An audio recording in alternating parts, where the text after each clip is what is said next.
এই ভিডিওটা বেশ কয়েকদিন আগের ভিডিও, তবে খুব পুরনো নয়।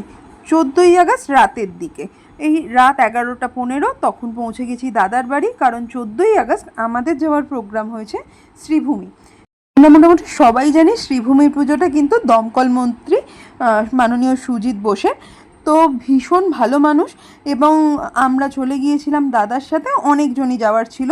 তো দাদার গাড়িতে আমরা মোটামুটি ছিলাম 4জন, দাদা, আমি, চন্দন আর বাবুদা, এবং তার সাথে আরও অনেকেই ছিল, অন্য গাড়িতে ছিল। তো দাদার ব্যাপারটা, দাদার সাথে তোমাদের পরিচয় অবশ্যই করাবো অন্য কোনো দিন, অন্য কোনো ভিডিওতে। আমরা মোটামুটি যখন যাচ্ছিলাম, আর 14ই আগস্ট মনে আছে, সেই গতবারে অভয়ার জন্য রাত দখলের প্রোগ্রাম ছিল, তো আমরা যাওয়ার পথে কিন্তু রাত দখলের প্রোগ্রামও চলছিল। আর তাছাড়া এমনিতে রাস্তাঘাট ফাঁকাই ছিল এই প্রোগ্রামটুকু ছাড়া। আর তারপর আমরা বলতে বলতে পৌঁছে গেলাম লেক টাউন, শ্রীভূমি স্পোর্টিং ক্লাবের সামনেই।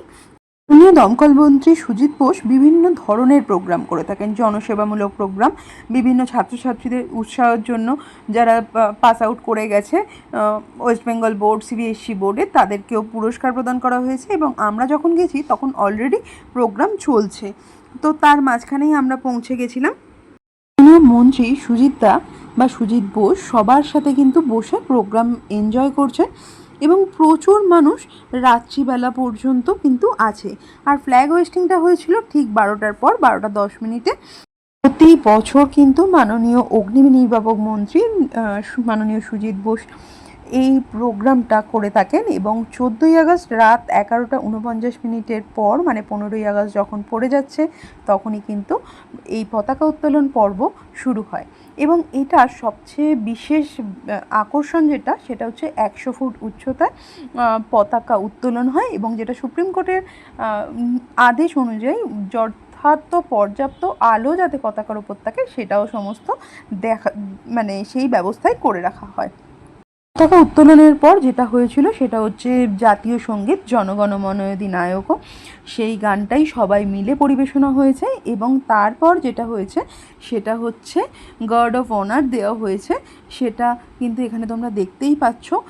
এত সুন্দরভাবে পুরো অর্গানাইজডভাবে প্রোগ্রামটা করা হয়েছে, আমার তো ভীষণ সুন্দর লেগেছে। আর আরেকটা কথা বলি, দাদার কাছে মানে সুজিত বোস বা সুজিত দার কাছে যখনই আমরা যাই, তখন কিন্তু কোনো দরকারেই হোক ওনার কাছ থেকে কিন্তু আমরা কেউ ফাঁকা হাতে বা খালি হাতে ফিরি না।